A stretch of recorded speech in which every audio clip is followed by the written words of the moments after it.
Hey everyone, it's Rachel here from Boost Education. Just wanted to share, this is my second video to do with my assessment folder. So this is how I manage to keep all of my assessments together. So I have my assessment folder here and I've got all of my dividers here in alphabetical order. So what I do is I store them by student's surname, and the last video I showed you how I use a plastic sleeve, and I have these little cards available that I throw and keep in. So when I find or catch a student doing an activity, I actually store them, and then at the end of the week I file them inside my folder here.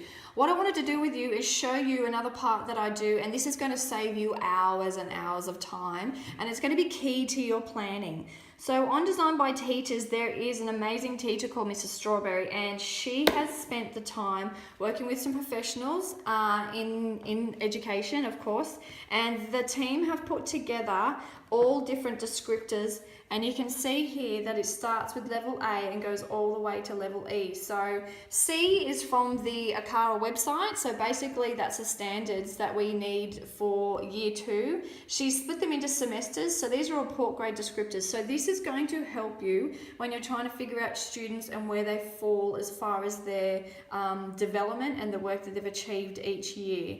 So these are going to save you hours upon hours of time. They range in price. They start around, I think, $2 or $3, and they go up to about $6, $7. And she has a few bundles, and they're available in semesters, in year levels, and also subject levels. So highly recommend these.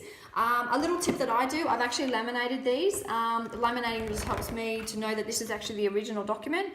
The other thing I do is down the bottom here, I'll show you, I haven't done it properly in this first one, but down the bottom here, I actually show where I've filed it on my computer. So I've actually got it in my year 2 folder. So everything that I keep on the computer is filed under year level for myself. And then in that year level, I have an assessments folder. And then in that, again, I have grade descriptors. So this is where I will find that document. And again, you'll see these are E, D, C, B, right up to A. So what I've done is, in the front section here is where I keep all the original documents. I've printed out just English and Maths for the moment. And what I then do is I print out one for each child. What I've done is I've printed them out back to back, okay?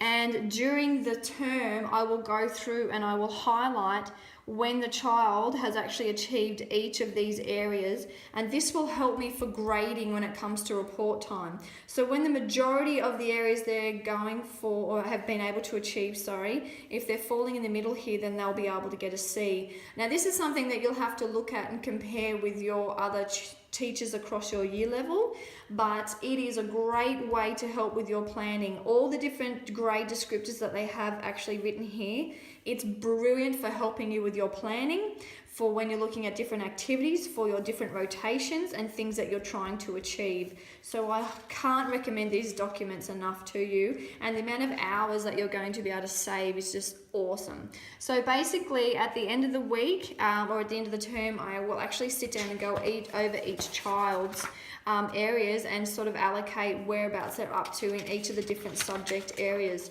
I've only printed off Math and English just to make a quick video and show you what we do. The other really cool thing is with the folder, because I'm going to be keeping a hold in my clear plastic sleeve, I'm going to be documenting and filing all examples and evidence of their work that I find represents this area. When it comes to parent-teacher interviews, this is the sections that I'll be using and showing parents, right, this is where they're up to, this is what our learning goals are, this is where we'll be moving to, this is where your child is working at. So these are a really great reference for so many different aspects. So as far as planning, assessment, and also in doing your parent-teacher interviews and communicating with parents.